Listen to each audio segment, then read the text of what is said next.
for tuning in to our presentation today. We are delighted to be part of the Future Travel Experience and Apex Virtual Expo. My name is Vimal, and I lead the global sales and marketing for AirFi. AirFi is, of course, the provider of flexible, easily deployable onboard ancillary sales and entertainment solutions that improve airlines' bottom lines and significantly upgrades passengers' experience.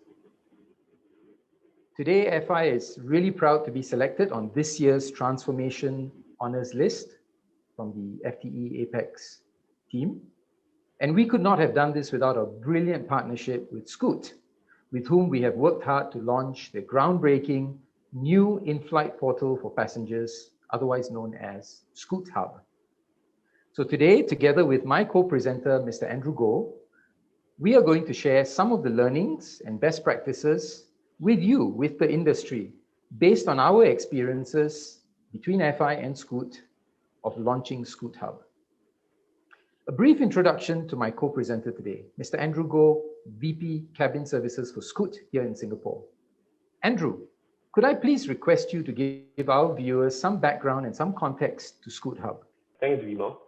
So Scoot Hub was conceptualized as a one-stop shop for all customers' needs on board our flights, easily accessed from the customer's own mobile devices and therefore being always open for business, right? Launching in December allowed us to restart the onboard services that had been paused due to the pandemic, and allowing our customers to once again order food and beverages from Scoot Cafe or shop for duty-free from the Scootalog, or even browse inspirational travel content digitally.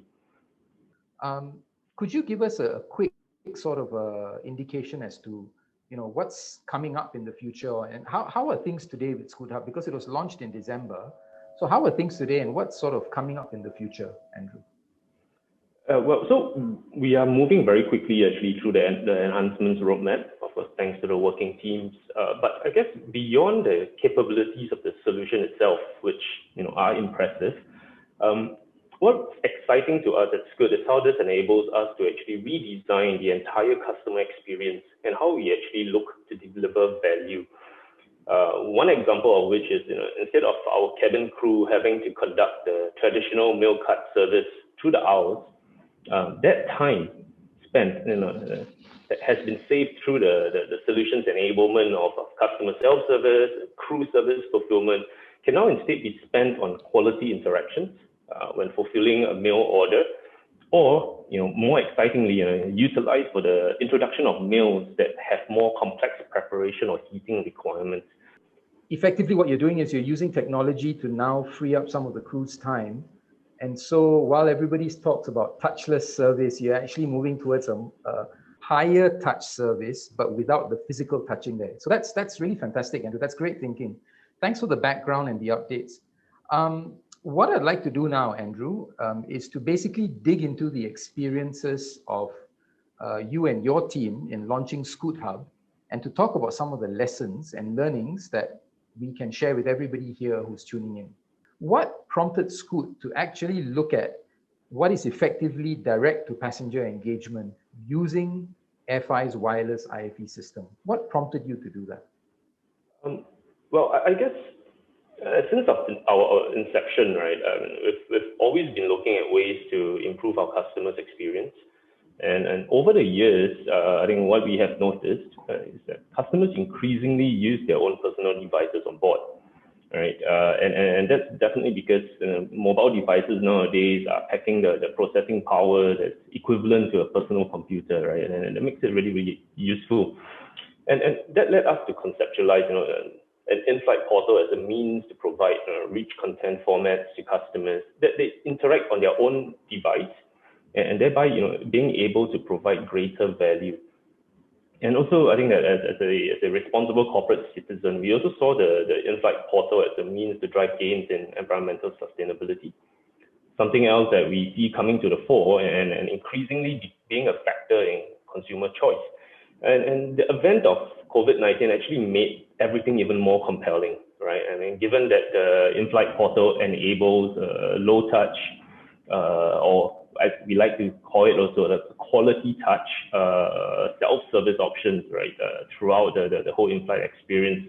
I think it provides this our customers with the assurance of safety and well-being, and we believe that this is something that customers in the new norm, will expect going forward. I like the fact that you started with the desire to improve the customer experience. You then looked at a very, very important fact that a lot of people overlook, which is everybody prefers to use their own personal devices because they trust it, right? And then you went down the path of, as you said, you started looking at content variety, because once you start using devices which are not embedded, you suddenly increase the opportunity for the types of content that you can serve to the passenger. And obviously, the last bit, I like the phrase that you used, the quality of service or the quality service. So once you made this decision to look at a wireless IFE system, how did you set it up for success internally? How many people and teams and departments were involved? What was the structure of the project team? Oh, okay. So initially it was a cabin services and marketing driven feasibility study. All right. So it was just two working groups. And then when we were confident that we had a valid case, a valid proposition on this, we presented it to our CEO, Campbell Wilson, who also recognized the value that this would bring to our customer proposition. And he gave us the mandate to proceed. And I think that it's good because we are such a lean organization. I mean, things move really quickly. And when he gives his approval, everything just falls into place really quickly. And with that, we started engaging the other departments like engineering, flight operations, and safety, and to get endorsement for the project, right, from the department heads.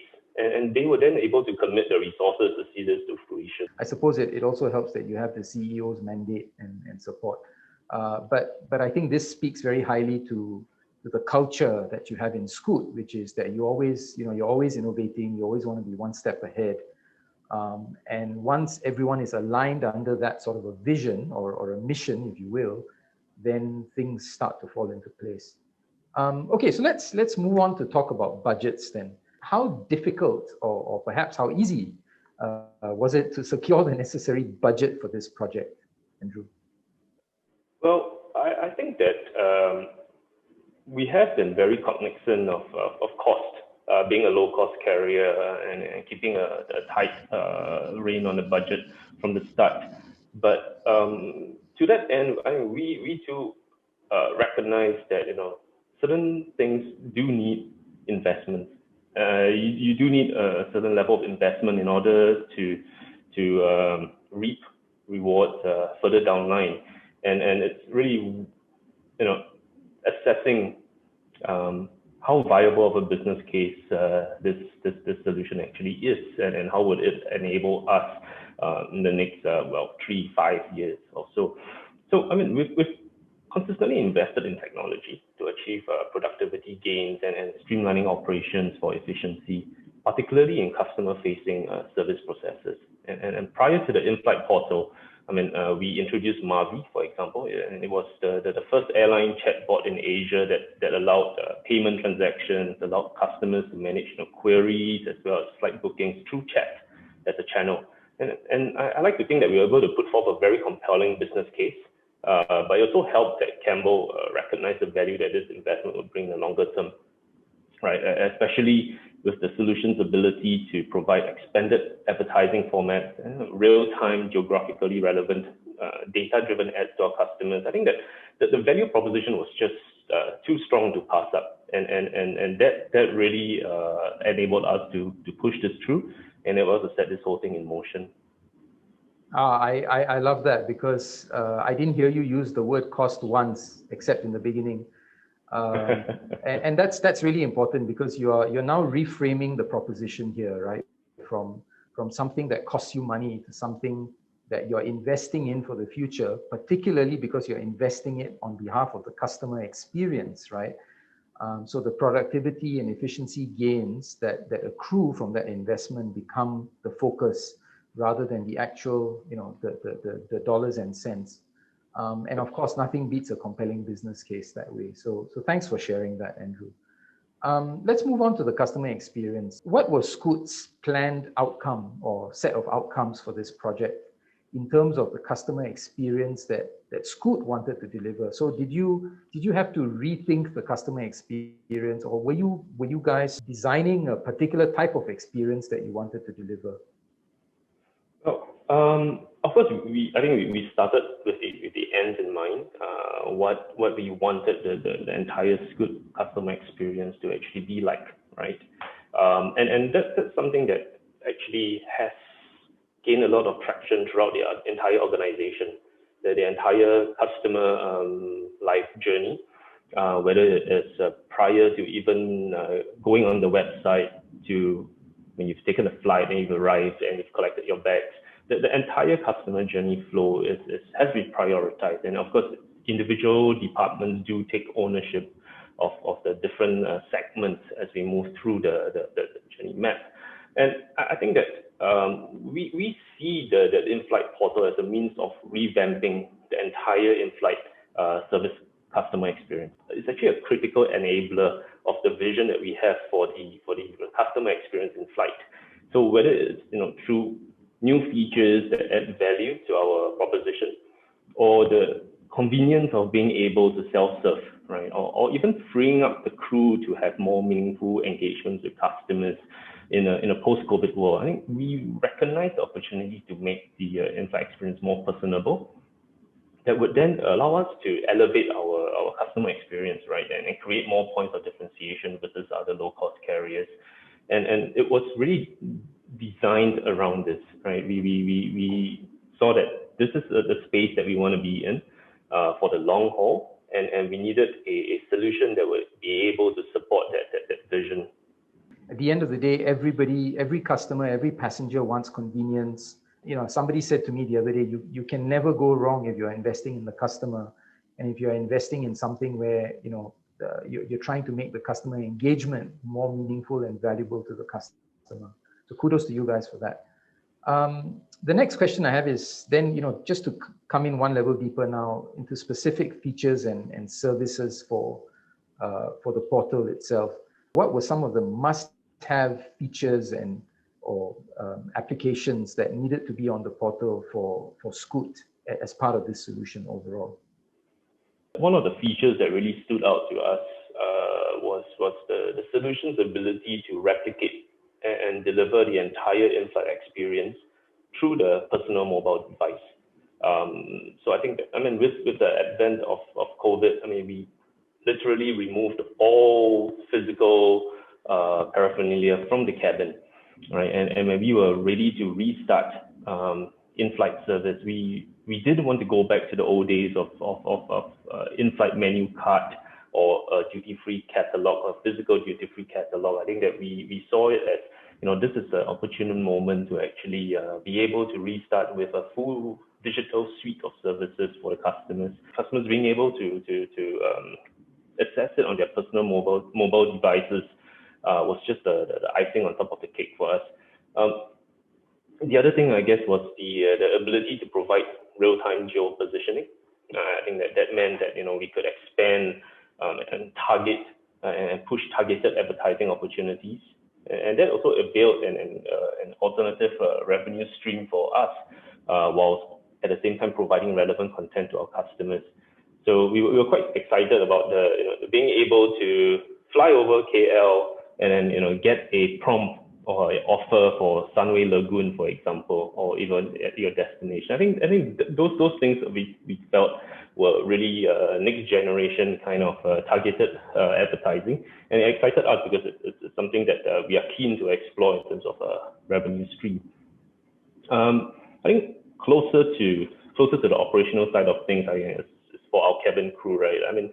The ability to digitalize the transactional aspects of in-flight service, self-serve by customers, at their own convenience, and crew adopting a more customer-centric way of conducting in-flight service.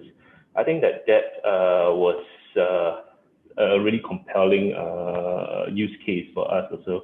Like I mentioned earlier, I think that it really frees up the crew to do more with the customers or to engage more with the customers. And one of the things is like, at Scoot, one of the differentiating factors that we have is our Scootitude flights. The extra time and the efficiencies gained from this solution actually allows our crew to be more creative, to really espouse the Scootitude that we want to be a differentiating factor for us. Yeah, I love that. I'd forgotten about Scootitude, but that is such a brilliant point, Andrew, that because you've digitalized it, because it's self-service, because it's now pull on demand as opposed to putting the transactional pressure on the crew, you're actually now freeing up the crew to display their Scootitude again in a touchless environment. So that's brilliant thinking, right? Thanks so much for sharing that. The kind of the last question I have, if you will, is looking forward to the future. There's a whole customer acquisition aspect to this. How are you going to make customers aware of this new service, this new product? In that sense, what are some of the key milestones or some of the key activities that you have already undertaken or that you're going to undertake in the future for rolling out, for continuing to roll out Scoot Hub to ensure that as many passengers as possible can actually use it and take the maximum value out of it? When we decided to launch this, we hosted a media fam event, and we really took advantage of the pandemic, right? I mean, everyone, we just exited circuit breaker with phase 1, or was it the early phase 2? And we got all our media friends to re-experience the Changi Airport departure area. We brought them into the airport. They had hands-on experience in the aircraft on our 787s, ordering food and drinks through Scoot Hub, served by our cabin crew. And we generated quite a bit of public interest from that. So that was really kudos to the marketing team and the PR team who put that together in bringing the message to the fore. Of course, when we launched it in December, we wanted to make it easy for our customers to actually access the Scoot Hub online or in the flight, because till then it would have been a very, very novel idea. And maybe some of them are not too comfortable, or they're used to the legacy IFE systems at the back of the seats that you just prod and you just utilize, right? And you just use. So we actually used the function of the QR stickers that allow customers to scan using their mobile devices, and immediately it loads and gains access into Scoot Hub. Right, and that really reduces the friction. It also increases the adoption rate. And our cabin crew, or our Scooties as they're better known, we make sure that all our Scooties undergo this training on Scoot Hub, learning how to troubleshoot, learning what are the features, what are the exciting stuff that we can actually show off to our customers when they're on the flight.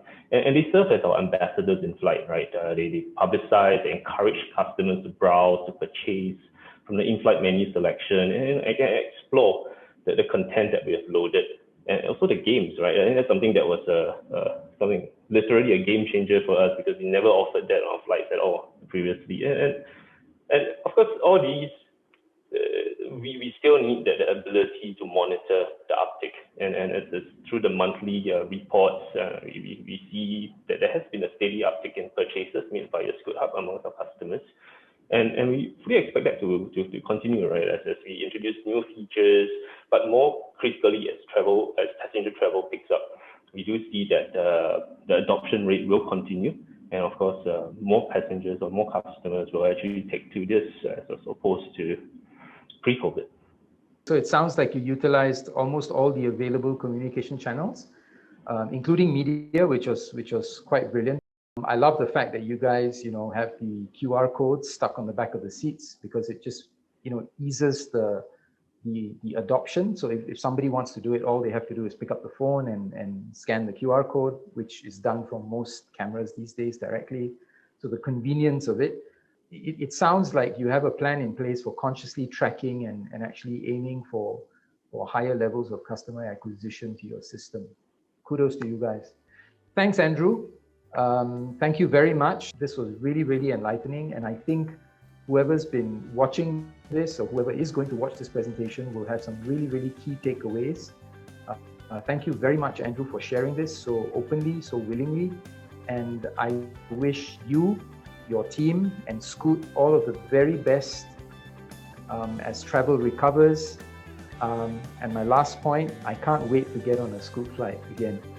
I thoroughly enjoy the meals, and I'm thoroughly looking forward to using our system, Scoot Hub. And hopefully I see you at the airport one of these days. Thanks very much, Andrew. Thanks, Bimal.